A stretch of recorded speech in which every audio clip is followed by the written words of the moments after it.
육조단경 14 해능대사와의 인연들. 이번 장에서는 열반경, 법화경, 능가경 등 일부분이 언급되고 또 뛰어난 제자들을 많이 배출한 청원 행사와 남학 회양선사가 나옵니다. 1. 무진장 비구니. 육조대사는 황매에서 법을 얻어 소주 조후촌으로 돌아왔으나 아는 사람이 아무도 없었다. 유지락이란 유학자가 있었는데 예를 다하면서 깊이 사귀었다. 유지락의 고모는 무진장이라는 법명을 가진 비구니였는데 늘 대열반경을 암송하였다. 대사께서는 그 경전을 듣고 곧 묘한 뜻을 알고는 해설해 주었다. 이에 비구니는 대열반경을 들고 와서 글자를 물었다. 해능은 가사를 빼앗기 위해서 뒤쫓아온 무리들을 피해 피난길에 올라 자신의 신분을 감추고서 이리저리 떠돌다가 667년 나이 28살 되던 해 소주 조계산 및 조우촌으로 돌아왔습니다. 이곳에서는 자신을 알아보는 이가 없어 그곳에서 머물렀습니다. 해능이 굶주림으로 길가에 쓰러져 있는 것을 본 유지락이라는 사람의 도움을 받아 가까스로 몸을 회복할 수가 있었습니다. 유지락은 해능의 비범함을 알고 극진히 대우하면서 서로 깊이 사귀었습니다. 유지락에게는 불심이 아주 깊은 고모님이 계셨는데 출가하여 얼마 떨어진 곳에서 비구니 사찰의 주지로 계셨습니다. 어느 날 무진장 스님은 열반경을 읽다가 뜻이 막혀 해능에게 여담 삼아 말하니 해능은 그 부분을 읽어보시라 하였습니다. 해능은 열반경을 읽는 소리를 듣고서는 곧 그 미묘한 뜻을 명쾌하게 풀어서 자세히 말하여 주었습니다. 대사께서 말씀하셨다. 글자는 알지 못하니 뜻을 물어보십시오. 비구니가 말하였다. 글자를 알지 못하는데 어찌 뜻을 알 수가 있습니까? 대사께서 말하였다. 모든 부처님의 묘한 이치는 글자와는 상관이 없습니다.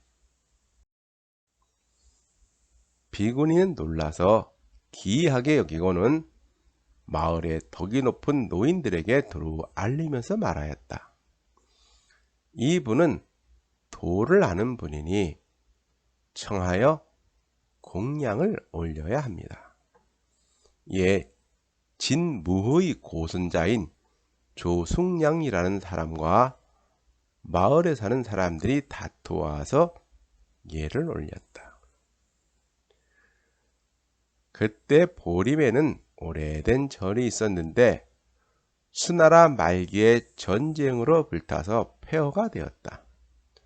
그 터에 절을 다시 세우고 대사를 모시니 그럴듯한 절 모양을 갖추게 되었다. 보림사는 인도의 지약 3장이 남해로부터 조계의 입구를 지날 때 물을 떠서 마셔보니 맛이 향기롭고 좋아서 따르는 무리들에게 말하기를 이 물은 서촌 즉 인도의 물과 다르지 않다.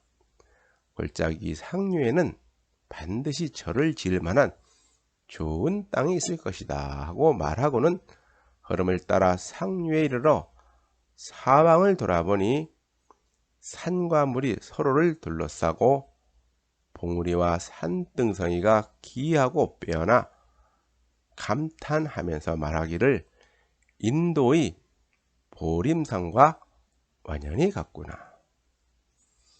그리고는 조천에 사는 사람들에게 이곳에 절을 세우면 170년 후에 육신보살이 출현하여 여기에서 교할 것인데 득도한 사람이 숲처럼 많이 나오리니 마땅히 보림이라 이름하는 것이 좋겠다 하여 소주목 후경중이 이 말을 듣고서 양무제에게 상주하여 양무제가 보림사라는 사액을 내려 천감원년 502년에 불사를 하여 3년 만인 504년에 완성하였다.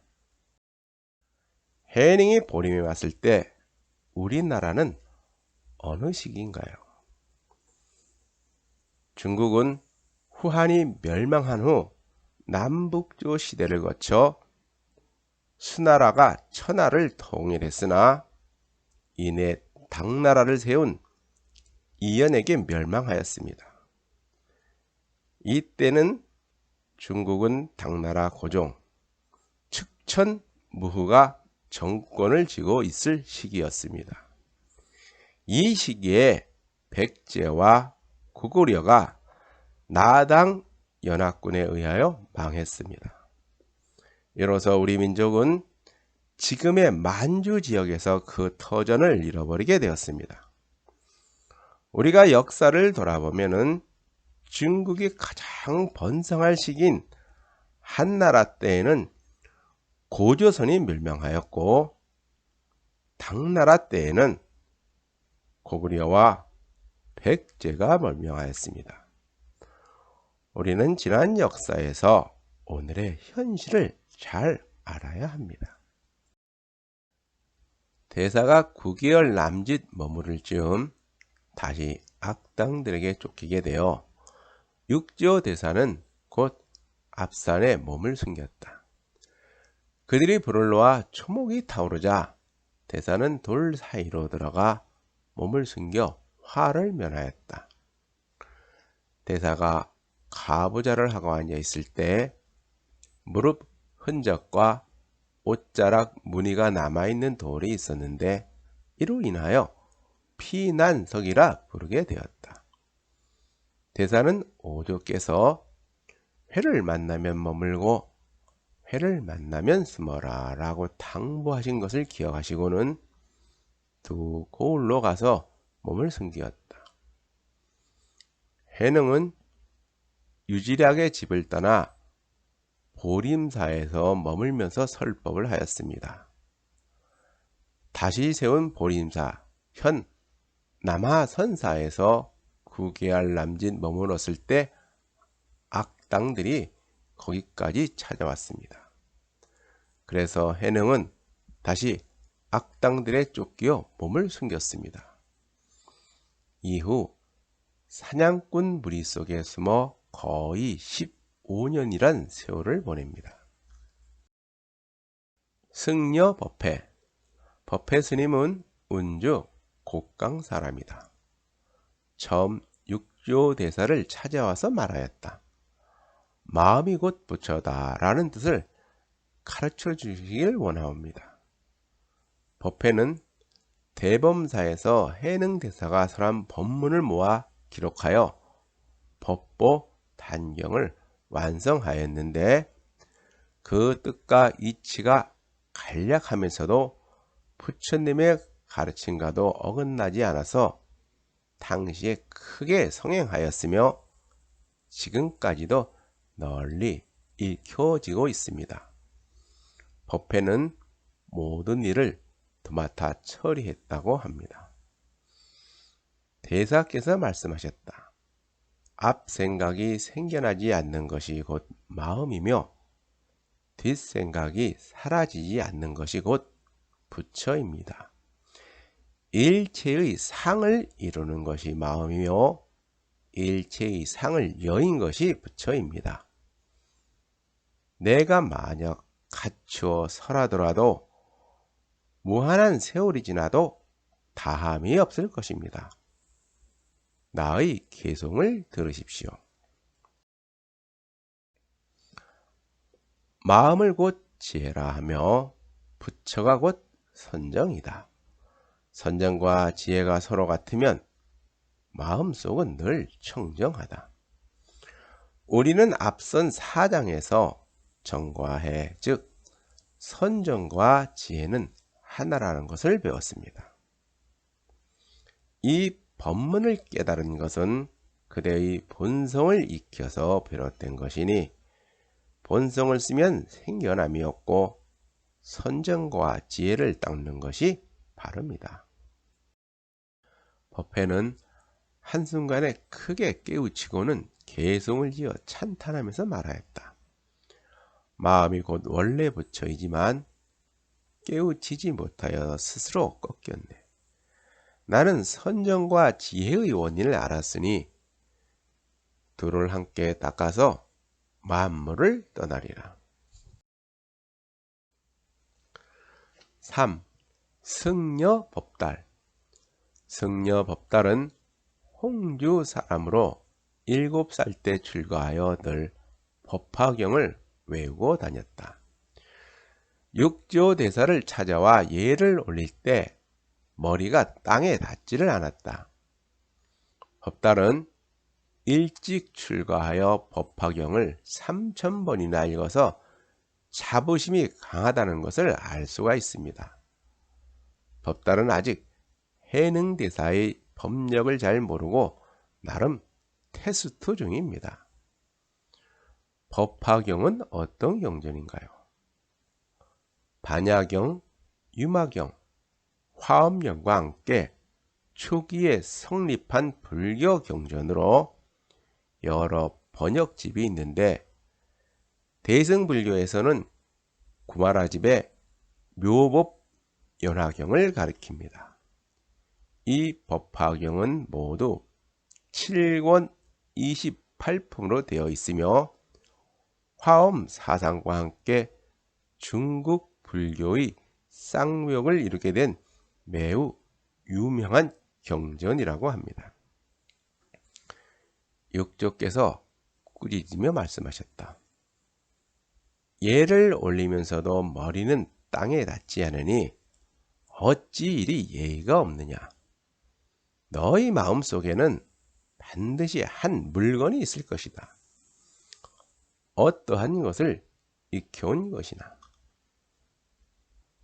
예란 자신을 낮추고 상대에 대한 공경의 표시이며 아만을 꺾는다고 하였습니다. 노자는 예라는 것은 참된 마음과 신의가 엷은 것이고 혼란의 시초라고 했습니다. 이처럼 예라는 것은 자신의 욕망을 숨기고 화려한 거칠에 치중하면서 형식과 의례에 중요시하는 것으로서 이는 참된 마음과 신의가 엷은 것이라고 합니다. 그래서 예란 스스로의 본성을 속이고 천하를 어지럽히는 것이어서 가히 혼란의 으뜸이라고 하였습니다. 법달이 대답했다. 법화경을 3000번이나 넘게 외웠습니다. 육조께서 말씀하셨다. 내가 만약 10,000번을 외워서 그 경의 뜻을 알았다 하더라도 뛰어나다고 하지 않으면 곧 나와 함께 할 수가 있을 것이다. 너는 지금 이것으로 자부심을 갖는 것이 허물이 되는지를 도통 알지 못하구나. 나의 개성을 들어라. 예란 본래 아만을 꺾는 것인데 어찌하여 머리가 땅에 닿지 않는가? 아상이 있으면 곧 죄가 생겨나고 공덕을 잊게 되면 복덕은 비할 데가 없다. 아상이 있으면 나와 남을 구별하고 자신을 드러내어 내세우면서 다른 사람들을 가볍게 여기니 이는 곧 죄를 짓게 된다는 것입니다. 대사께서 다시 물으셨다. 너의 이름이 무엇이냐? 대답했다. 법달입니다. 대사께서 말씀하셨다. 너의 이름이 법달이라고 하나 어찌하여 아직 법은 통달하지 못하였느냐. 그리고 개송을 말씀하셨다. 내가 지금 법달이라 이름하나 부지런히 외우기만 할 뿐이지 아직 쉬지를 못하였구나. 헛되이 외우기만 하면 부질없이 소리만 거듭될 뿐이니 마음이 밝아야 보살이라 부른다. 너는 지금 나와의 인연이 있었기에 나는 지금 너를 위하여 설하노니 부처님의 말 없음을 믿는다면 연꽃은 입에서 피어나리라. 법달은 개송을 듣고 깊이 뉘우치고는 사지하면서 말했다. 지금 이후로는 마땅히 모든 것을 겸손히 공경하겠습니다. 제자는 법화경을 외웠지만 아직 경전의 뜻을 이해하지 못하여 마음에 늘 의심스러운 것이 있었습니다. 화상께서는 지혜가 넓고 크시니 경전 속의 뜻과 이치를 간략하게 설하여 주시기를 원하옵니다. 대사께서 말씀하셨다. 법달아, 법은 깊이 통달하였는데 너의 마음이 아직 통달하지 못하였구나. 경전에는 본래 의심스러운 것이 없는데 내 마음에서 의심이 생겨나는 것이다. 너는 이 경을 외우면서 무엇을 근본으로 삼고 있느냐? 법달이 말했다. 학위는 근성이 어둡고 아둔하여서 이제까지 문자를 읽고 외우는 데만 의지하였을 뿐이니 어찌 근본 뜻을 알겠습니까? 대사께서 말씀하셨다. 나는 문자를 알지 못하니 내가 경전을 두루 한번 외워보거라. 내가 마땅히 너를 위하여 알기 쉽게 해설하여 주겠다. 법달이 큰 소리로 경을 외우다가 비유품에 이르자 대사께서 말씀하셨다. 멈추거라. 이 경은 원래 부처님이 이 세상에 나타나신 인연을 근본으로 삼는다.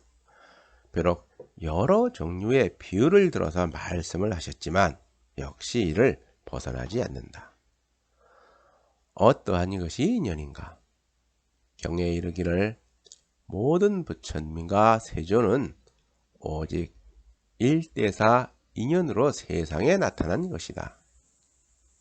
일대사란 부처님에게 직연이니라.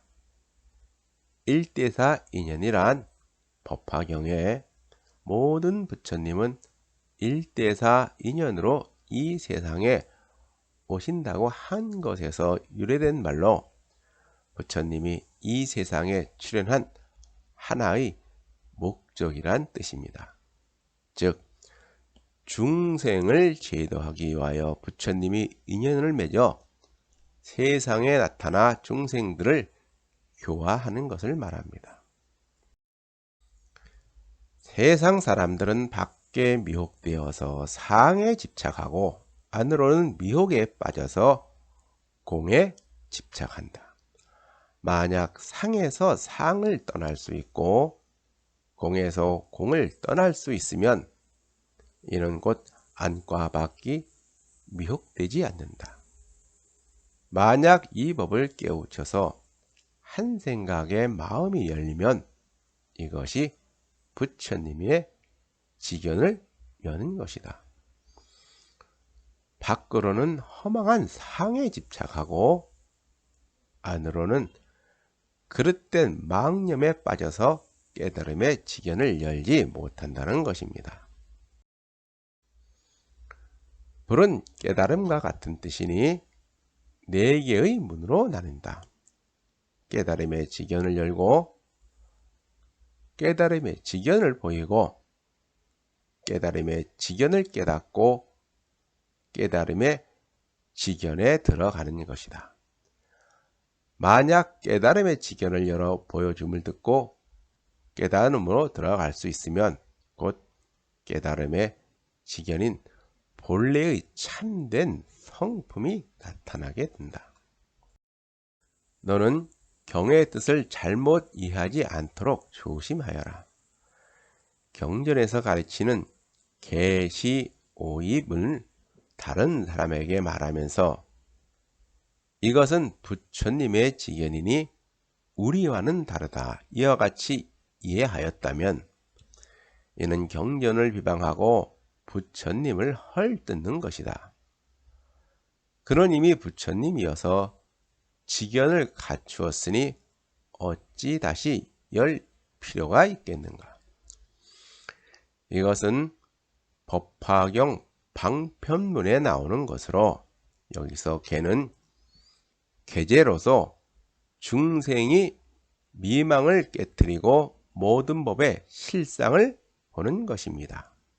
신은 현시로서 모든 번뇌가 사라지고 지혜가 생겨 우주 만물이 밝게 드러나 보이는 것입니다.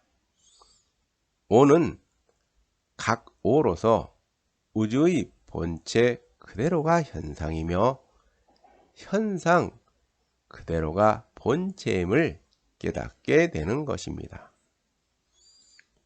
입은 증입으로서 진리인 그대로의 본체에 증입하게 되는 것을 말합니다.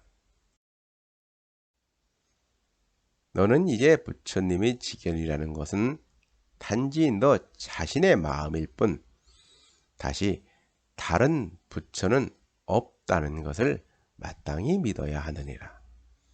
대개 모든 중생들은 스스로 밝은 지혜를 가리고 육진의 경계를 탐하는 것을 좋아하여 밖에서 원인을 찾기에 아니 어지러워서 치 달리는 것을 달게 받는 것이다.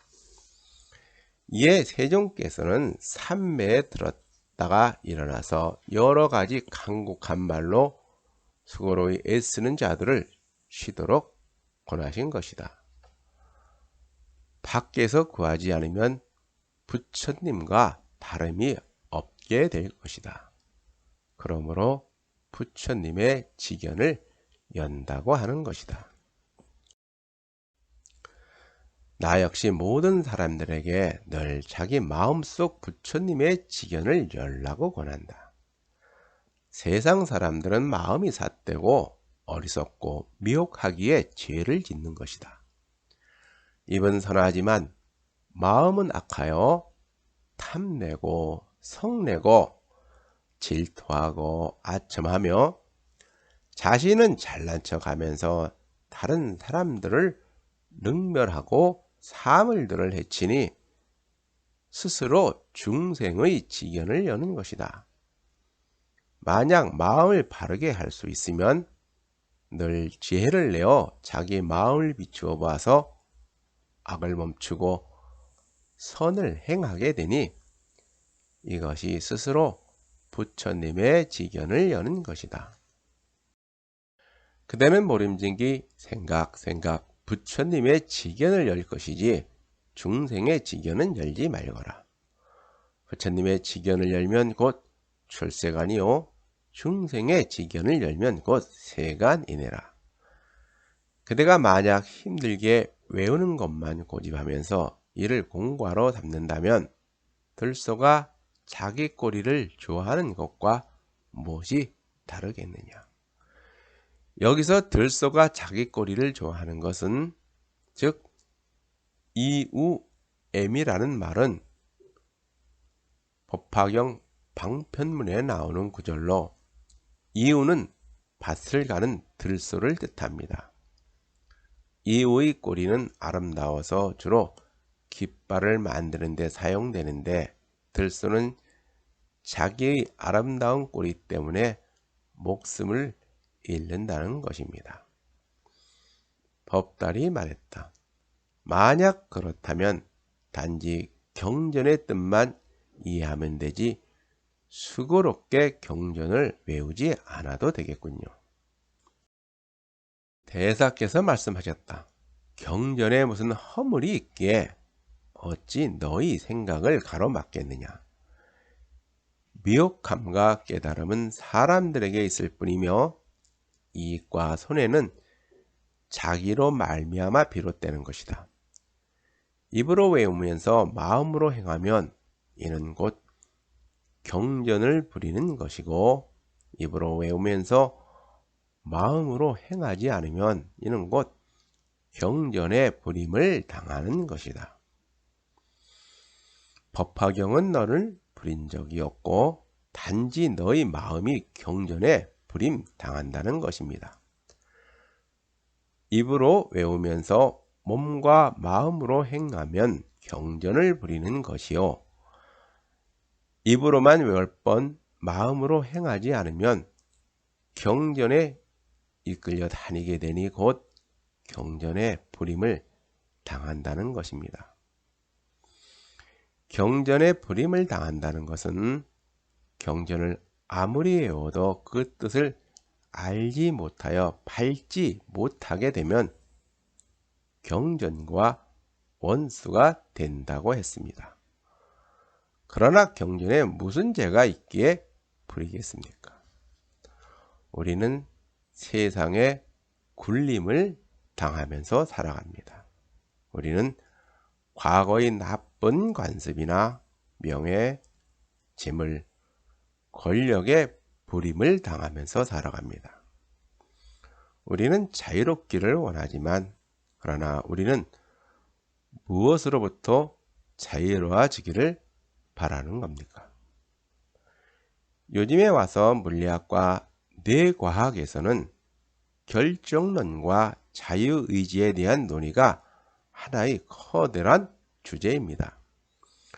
우리는 우리 스스로 모든 것을 자유롭게 결정을 내리는 주체의식을 지닌 존재인가?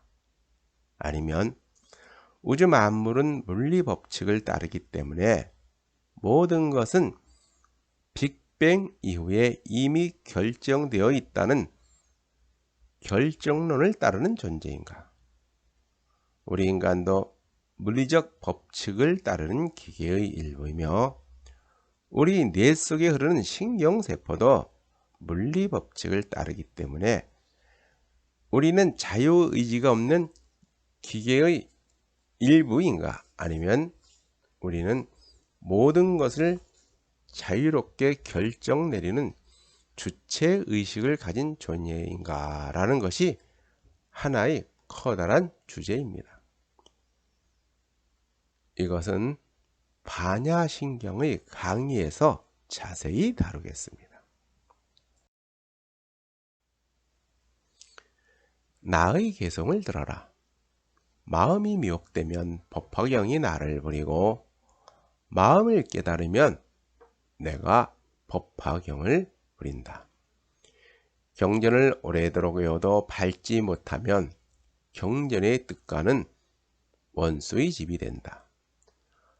무념이면 생각이 바르게 되고 유념이면 생각이 삿되게 된다. 유념과 무념을 모두 헤아리지 않으면 오래도록 흰소가 끄는 수레를 몰 것이다.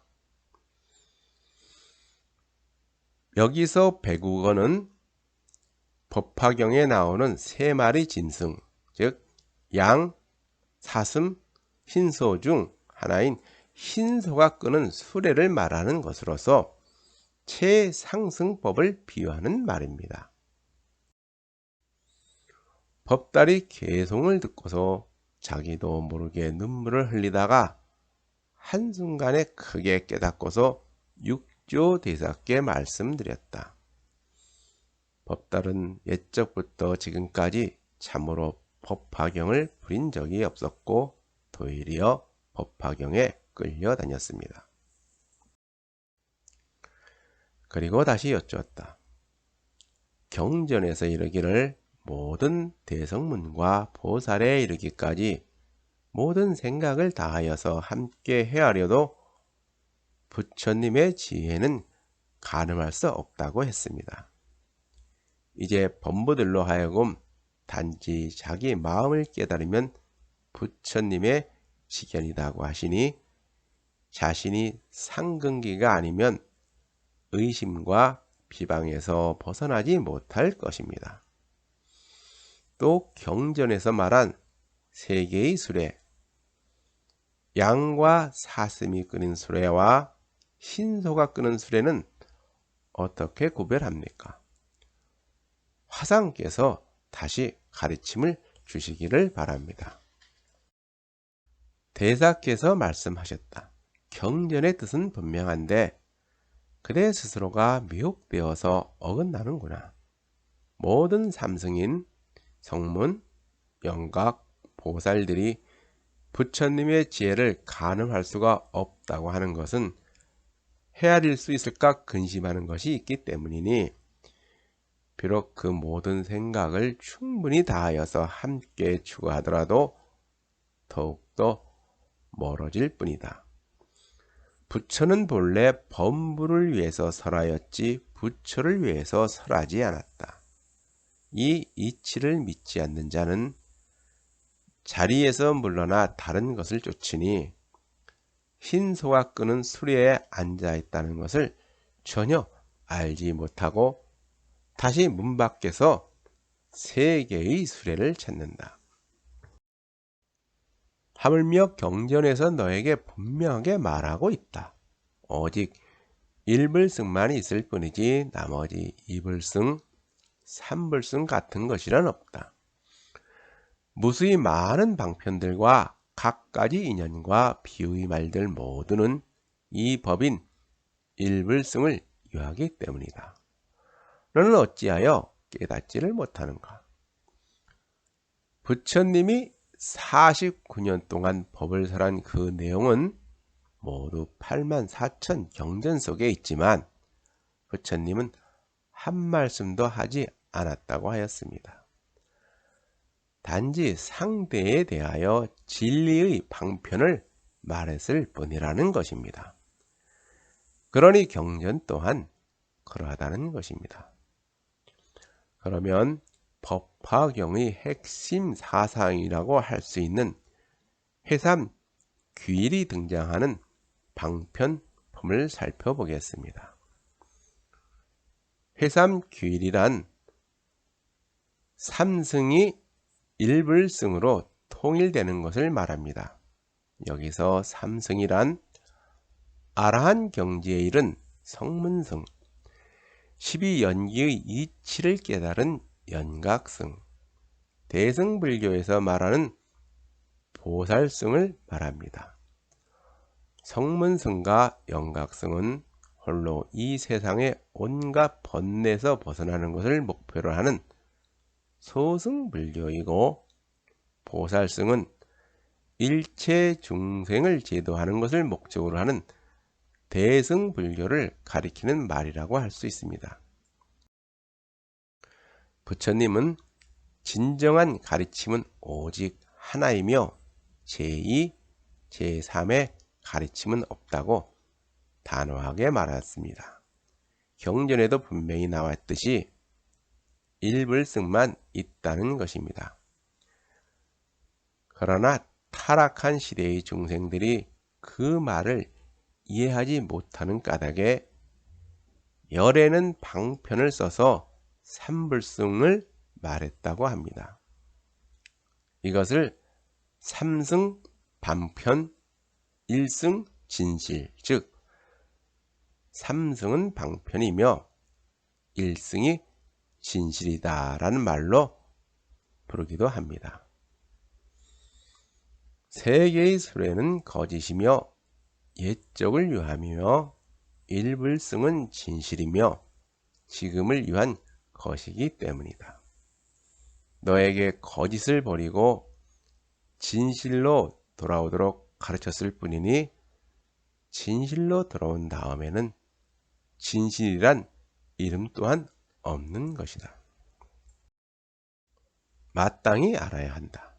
있는 바 보물과 제한은 모두 너의 것이니 내가 받아서 마음대로 쓸 것이로되 다시는 아버지란 생각도 하지 말고 또한 아들이란 생각도 하지 말고 또한 사용한다는 생각도 하지 말거라. 이것을 법화경을 지니고 있다고 하는 것이니 무한한 세월에서 무한한 세월에 이르기까지 손에서 경전을 놓지 않고 밤이나 낮이나 생각을 하지 않는 때가 없어야 하느니라. 법달은 가르침을 받고서 뛸 듯이 기뻐하고는 개송을 지어 찬탄하면서 말했다. 법화경을 3000번이나 외웠지만 주께의 한마디에 없어졌도다. 출세간의 가르침에 밟지 못하면 여러 생에 걸친 미친 짓을 어찌 끝내겠는가. 양, 사슴, 소의 수레를 방편으로 삼아서라니 처음과 중간, 끝을 잘 나타냈네. 불타는 집안에 있었음을 누가 알았으랴. 원래부터 이것이 법 속의 왕이었음을. 여기서 불타는 집안에 있다는 것은 법화경 비유품에 나오는 화택의 고사입니다. 옛날 어느 곳에 엄청나게 부자였던 나이 많은 장자가 살고 있었다. 그의 집은 대저택인데 출입문은 단 하나밖에 없었다. 그러던 어느 날 그 장자가 외출했을 때 마침 집에 불이 났다. 장자는 귀갓길에 집이 불난 것을 보고 대경실색했다. 그 안에는 재산도 재산이지만 무엇보다도 귀여운 자식들이 있었던 것이다. 아이들은 불이 난 것도 모르고 또 불에 대한 두려움도 없이 정신없이 뛰놀고 있었다. 장자는 아이들을 구하기 위해 빨리 집에서 뛰어나오라고 외쳤으나 아이들은 아버지 말을 믿지 않고 불이 무엇인지 또 죽는 것이 무엇인지도 모르고 알려고도 하지 않은 채 그저 정신없이 뛰놀고 있었다. 장자는 어리석은 아이들에게 불난 집에서 뛰어나오라고 외쳐도 알아듣지 못하자 방편을 쓰기로 했다. 그것은 바로 아이들이 가지고 싶어 했던 장난감을 이용하는 것이었다. 얘들아, 여기 재미있는 장난감이 있다. 양이 끄는 수레, 사슴이 끄는 수레, 소가 끄는 수레가 있으니 모두들 어서 밖으로 나오너라. 아버지 장난감 운운하는 말에 귀가 번쩍 뜨인 아이들은 다투어 집 밖으로 뛰어나왔다. 장자는 아이들을 안전한 곳으로 데리고 갔다. 그때 아이들이 아까 말한 장난감을 달라고 하자 그는 대신에 커다란 흰 소가 끄는 수레를 주었다. 이 이야기에서 불타는 집은 미혹에 빠져있는 세상을 말하고 아이들은 그 세계가 위험하다는 것을 모른 채 그저 쾌락에만 탐닉하는 범부들을 가리킵니다. 또 세 가지 수레는 삼승을 비유한 것으로 양이 끄는 수레는 성문승, 사슴이 끄는 수레는 영각승, 소가 끄는 수레는 보살승에 해당됩니다. 부처님은 범부를 화택에서 끌어내기 위해 삼승이란 방편을 쓴 후에는 모두에게 커다란 흰소가 끄는 수레, 즉 일불승을 주었다는 것입니다. 이 비유를 들고 나서 부처님은 이렇게 말했습니다. 사리부리여, 나는 이 이야기 속의 장자와 같다. 이 세상은 마치 불난 집과 같아서 온갖 괴로움이 가득 차 있어서 무섭기 그지없다. 생로병사의 괴로움이 불처럼 맹렬하게 타고 있는 것이다. 그러나 나는 이미 이 세상을 벗어난 사람이다. 그러나 세상의 모든 중생들을 잠시라도 잊을 수가 없다. 왜냐하면 이 세상은 나의 것이요 그 안에 있는 중생들은 모두 나의 자식이기 때문이다. 더욱이 이 세상을 구원할 사람은 오직 나 한 사람뿐이다. 대사께서 말씀하셨다. 너는 지금 이후로는 가히 경을 외우는 스님이라 이름할 만하다. 법단은 이후로 현묘한 가르침을 깨달았으며 경전 외우기 또한 멈추지를 않았다.